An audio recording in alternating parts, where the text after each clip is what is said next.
ข้าพเจ้าจะมาแนะนำวิธีการสร้างซื้อวันและซื้อเดือนที่เป็นภาษาลาวโดยที่ว่าเราอ้างอิงจากวันเดือนปี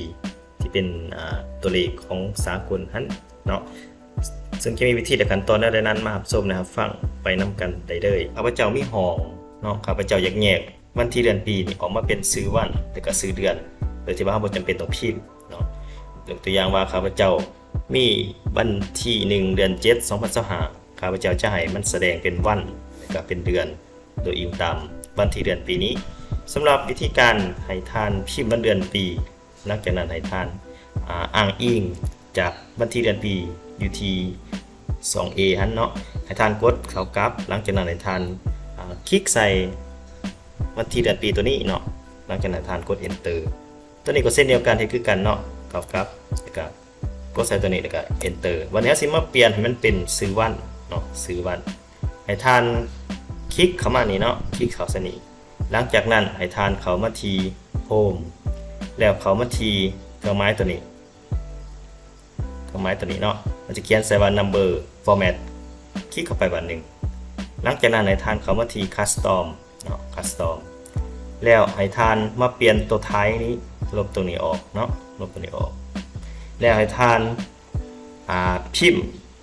มาเปิดวงขอหันเนาะแล้วก็พิมพ์โลดาเข้าไปหลังจากนั้นขีดต่อแล้วก็ L O ขีดต่อแล้วก็บลาก็จุด1แล้วก็ปิดวงขอหันเนาะวันนี้เฮามาสังเกตเบิ่งอยู่ที่ sample นี่เนาะเฮาลองพิมพ์ตัวดีเข้าไปเนาะตัวดีเข้าไป4ตัวแล้วจะเห็นมันเปลี่ยนมาเป็นวันอังคารเนาะเปลี่ยนมาเป็นวันอังคารถ้าหากข้าพเจ้าอย่าวางอีกแล้วตื้มตัว M เข้าไปเนาะตื้มตัว M 4ตัวแล้วมันกลายมาเป็นวันอังคารเดี๋ยวตัวละกดหรือว่าข้าพเจ้าสิเพิ่มเข้าไปอีกเป็นตัว Y 4ตัวมันจะกลายเป็นรูปภาษาแต่ว่าตอนนี้ข้าพเจ้าจะเอาแต่วันซื้อวันข้าพเจ้าจะบ่เอาซื้อเดือนหลังจากนั้นข้าพเจ้าจะเอาแต่ตัวดี4ตัวหันแล้วก็กดโอเคหลังจากนั้นท่านจะเห็นว่าวันซื้อวันมันจะกลายมาเป็นซื้อวันคาดเนาะแต่สำหรับซื้อเดือนก็เฮ็ดคือกันเนาะเข้ามาที่นี่หลังจากนั้นก็กดตัวนี้เนาะแล้วก็มาเปลี่ยนตัวคัสตอมแล้วก็ลบตัวเก่าออกเนาะลบตัวเก่าออกแล้วก็มาพิมพ์ตามนี้หลังจากนั้นก็เพิ่มตัว M เข้าไป4ตัวมันจะกลายเป็นซื้อเดือนเป็นภาษาลาวหันเนาะเพียงเท่านี้เราก็ได้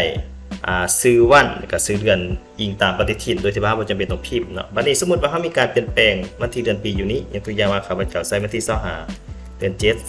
2025แต่วันที่เรียกว่าซื้อวันแล้วก็ซื้อเดือนมันก็จะเปลี่ยนแปลงเนาะสมมติว่าข้าพเจ้าล้างลงไปเนาะล้างลงไปมาแบบนี้แต่ข้าพเจ้าเปลี่ยนจากเดือนมาเปลี่ยนเป็นแต่ละเดือนนั้นเนาะเปลี่ยนเป็นเดือนตัวอย่างว่าเดือน7เดือน8ก็เรียงไปเลยเนาะแค่เท่านี้เฮาก็ถ้าสีหลังจากนั้นทานดับเบิลคลิกเนาะก็เปลี่ยนไปตามวันที่เดือนปีอยู่นี่เลยเนาะโดยที่ว่าบ่จำเป็นต้องไปพิมพ์เนาะและวันที่ตัวนี้มันก็จะถือตามปฏิทินเลยเนาะโดยที่ว่าเราบ่จำเป็นต้องเสียเวลาในการพิมพ์อย่างต่างๆเลยเนาะตัวนี้เป็นคลิปนี้ท่านสามารถไปปรับใส่ในการใส่ Excel โดยที่ว่าเราบ่จำเป็นต้องไปพิมพ์วันที่เดือนปีเนาะเพียงแต่ว่าเรามีวันที่เดือนปีอยู่นี่เราก็สามารถระบุวันและก็เดือนได้เนาะที่ว่าเป็นภาษาลาวหันเนาะจามอนี่แล้วคลิปตัวนี้ก็สมมุติเพียงเท่านี้เนาะถ้าหากท่านว่าคิดว่าคลิปวิดีโอนี้มีประโยชน์ส่วนรบกวน